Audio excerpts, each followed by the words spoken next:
जागतिक महिला दिनानिमित्त राधाने शाळेत हँड पेंट काढली. Happy women's day. जागतिक महिला दिनाच्या तुम्हाला शुभेच्छा. राधाच्या शाळेत जागतिक महिला दिनानिमित्त आई आणि आजींना सुद्धा निमंत्रण केले होते. तुम्हाला शिकवते. पहिलं अक्षर फुल आहे. राधाने त्या काकींना दुसरं पुस्तक आणून दिलं सुद्धा.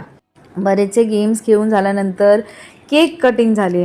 राधाने स्वतःच्या हाताने केक कापून आधी राधानेच खाऊन घेतला. मग राधाच्या भूमी मॅडमला राधाने केक भरवला, त्यांच्यासोबत फोटोज काढले आणि मग आलेल्या खाऊकडे राधाचे लक्ष गेले. हा घे. जो काही खाऊ मिळाला होता तो राधाने नेहमीप्रमाणे आधी आईला खा खा म्हणून सांगितले आणि मग स्वतः खाल्ला. बॅकग्राऊंड मध्ये जे म्युझिक चालू होते त्यावर खाता खाता राधाचा डान्स सुद्धा सुरू होता. तेवढ्यात रसना सरबत आले. राधा खाऊ सोडून काय आहे ते बघायला गेली.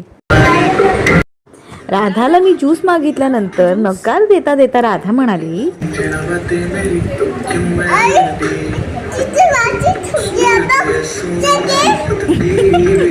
धम्माल मज्जा मस्ती करून झाल्यानंतर राधाने थोडा वेळ फळ्यावर खडूने गिरवले आणि ताईसोबत शाळेबाहेर पळापळ करून झाल्यानंतर खोकला असताना सुद्धा रसना पिल्यामुळे बाबांकडून ओरडा खाल्ला. पिया आपने रसना पिया है तो खांसी किसको आती है? ऐसा कौन करता है? एवढा ओरडा खाऊन सुद्धा नंतर बाबांना आईस्क्रीम खाण्यासाठी राधा मस्का मारत होती.